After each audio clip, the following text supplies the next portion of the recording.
খুলনাতে কিন্তু আবারও ঈদ মেলা শুরু হয়ে গেছিল।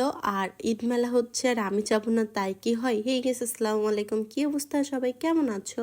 এই জন্য কিন্তু তাড়াতাড়ি ক্লাসটা শেষ করে চলে আসলাম মেলাতে। আর মেলাটা হচ্ছে কোথায় জানো? বিজয়গত কমিউনিটি সেন্টার। এটা তো খুলনা সবাই চিনো আমি আশা করি। আমার আবার একটু মেলায় ঘুরতে খুবই ভালো লাগে, কারণ মেলায় গেলে মনে হয় অনেক কিছু কিনবো, বাট আমার আবার বেশি কিছু পছন্দ হয় না। যেগুলো পছন্দ হয় সেগুলো তো নেই, কিন্তু অনেক জিনিস দেখলেও কি আমার কাছে এগুলো অত বেশি পছন্দ হয় না।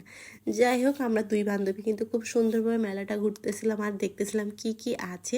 পরে কিন্তু একটু ডেজার্ট আইটেম দেখতেছিলাম। এখানে ডেজার্ট আইটেম বলতে গেলে ভেলপুরিটা এত মজা ছিল, যেটা আমার দ্বিতীয়বার খাইতে আবার ইচ্ছা করতেছিল, বাট পেটে জায়গা ছিল না, এই জন্য আর খেতে পারিনি। এই যে আপুকে দেখতে পাচ্ছ, এই আপুর কেক যে এত বেশি মজা, না খাইলে আমি বিশ্বাসই করতাম না। আপুর পেজের নাম হচ্ছে টেস্টি কেক বাই অন্তরা। এত মজার কেক, চকলেট কেকটা আরো বেশি আমি বিশ্বাস করো, আমি এই চকলেট কেকটা খেয়ে আমি এর প্রেমে পড়ে গিয়েছি।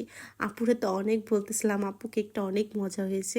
আর এত সফট, একেবারে গালে দেওয়ার সাথে সাথে হাওয়ায় মিটার মতন একেবারে গলে গেছিল, যেটা খেতে এত মজা, তোমরা না খাইলে বিশ্বাস করবে না। আমি তো ভাবছি পরে আপুকে পার্সোনালি একটা কেক অর্ডার করব। তারপরে কিন্তু দুই বান্ধবী খুব সুন্দরভাবে মেলাটা ঘুরে ঘুরে দেখতেছিলাম, তারপর নিজেরা একটু দেখতেছিলাম যে আমাদের কেমন লাগতেছে। আর আপুকে বলতেছিলাম, আপু আপনি কেক কাটতেছেন, আপনাকে কি হ্যাপি বার্থডে বলবো?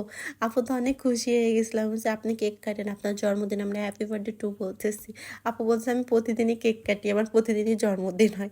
তারপরে কিন্তু এখানে দেখতেছিলাম অনেক সুন্দর সুন্দর কাঠের জিনিস, এগুলো দেখে কিন্তু আমার অনেক ভালো লাগতেছিল। তারপরে মেলা শেষ করে কিন্তু চলে আসলাম বাসায়। বাসায় এসে দেখতেছিলাম যে নিজের চেহারার কি অবস্থা।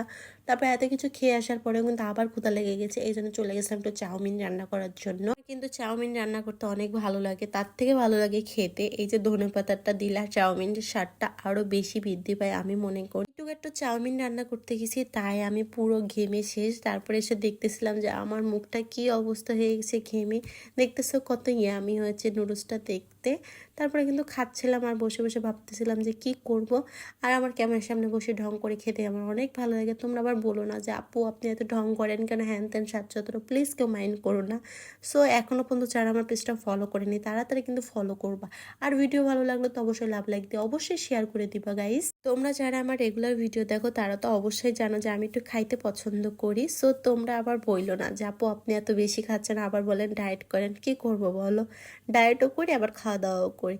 সো খাওয়া দাওয়া শেষ করে কিন্তু পড়তে বসেছিলাম, বাট পড়তে বসেও সেই মোবাইল, এই মোবাইল ফোন ছাড়া আমরা চলতে পারি না। মোবাইলটা হাতে নিয়ে দেখতেছো যে ফিল্টার দিয়ে কি ঢং করতেছিলাম, একটু ভিডিও মেক করতেছিলাম। তারপরে কিন্তু ভিডিও মেক করা শেষ করে আবার নিজেকে দেখতেছিলাম যে কেমন লাগতেছে, কারণ আমার ফোনে ক্যামেরার সামনে বসে ঢং করতে অনেক বেশি ভালো লাগে। তারপরে এখানে দেখাচ্ছিলাম যে আমার আঙুলটা কেটে গিয়েছে, কতটা কেটে গেছে দেখতে পাচ্ছ।